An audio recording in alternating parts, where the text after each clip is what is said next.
Previously on Skeptic School. In what world are we not allowed to hold people accountable by their abilities and still acknowledge their cultural background? I get where you're coming from, Mr. Prager, but if this is something that every principal should say, how is the student going to attend another school? I feel like I'm going to be drawing from a lot of personal experiences in this video, for better or worse. Man, it's been a while since I did part 1.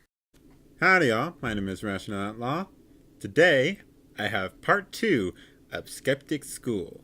And not only that, but today's video will be a collab with Unpopular Thought. But before we get into the video, oh Jessica! Previously on Twitter.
Now, let's get on with the video. Fourth, no obscene language will be tolerated anywhere on this school's property. By obscene language, I mean the words banned on radio and television, plus epithets such as the B word, even when addressed by one girl to another, or the N word, even when used by one black student to another. And there it is, ladies and gentlemen, our very first and very real right-wing SJWism in this video. Can you take this one, Unpopular? Sup, Rationale? So, it's Unpopular Thought here, and I just want to say hi, I think I'm real. I'm a big fan. I love your videos. I like, I share, I comment, subscribe. Lots of people are going to be criticizing you, are not going to be garbage bags. A lot of them are going to be fans of yours, such as mine. So, you can talk to me, whatever. I don't give a You know, be like Naked Ape. Say shit about me. I don't give a shit. But you know what? I just wanted to say, a lot of the people are going to be criticizing in the future are going to be, some of them will be your fans. Some of them will be people that really like your content that might disagree with one or two videos you make. Naked Ape criticized Armored Skeptic and he likes Armored Skeptic. So anyways, with that out of the way, I wanted to bring up what is social justice. If you type social justice into Google, social justice is a term of distributing wealth or opportunities and privileges within society. However, to me that's a very shallow meaning of social justice, and it's more or less getting at the progressive actions rather than the philosophy itself. The philosophy of social justice is a concept of fair and just relations between individuals and society. And this works through wealth distribution, social privilege, opportunities for personal activity and social privileges. In Western and as well as older Asian cultures, the concept of social justice has often referred to the process of ensuring the individuals fulfill their societal roles and receive what is their due from society. So with that saying, that could pretty much be anybody who's advocating for what they feel is just and what they feel they deserve. In current global grassroots movements for social justice, the emphasis has been on breaking the barriers of social mobility, the creation of safety nets, and economic justice. Now the thing is, what I wanted to say is, the reason why I'm bringing this up is this all is going to be very long, but it's going to be a bit of a long explanation to pretty much give a fulfilled explanation. What is a social justice warrior? Now, if you type in social justice warrior into Google, you'll get something like describing progressive values in progressive terms, but I would more or less like to take it as somebody who is taking the philosophy of social justice and what they feel is justice to an extreme. That could include Stefan Molyneux when he goes nuts. That can include Big Red. But I have some issues with calling Mr. Prager a social justice warrior. Because Mr. Prager, well, I do not feel he's a social justice warrior. Because if you look at people from Martin Luther King, who fought for social justice to end segregation, which was a good thing.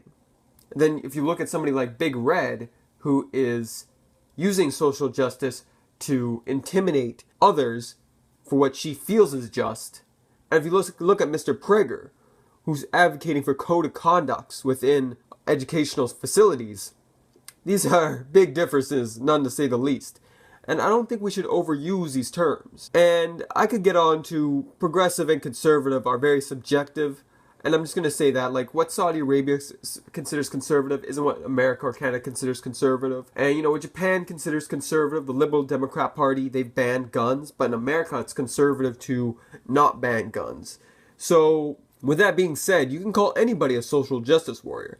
And that's something I feel like Hi, I Think I'm Real is definitely spot on, which a lot of people criticize, although I'm not sure he's probably aware of. A lot of people say that only left-wingers can be social justice warriors, but whatever.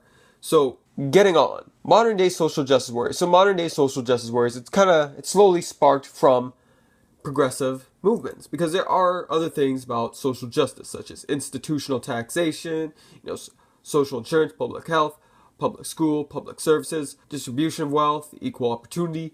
So a lot of this modern day social justice, Big Red, before Lacey Green got red-pilled, Anita Sarkeesian, a lot of this was more or less rooted about, I guess you could say, trying to coercively force institutions to their own insecurities. And they wanted censorship for their selfish goals. None to say the least. Their egotistical, selfish goals.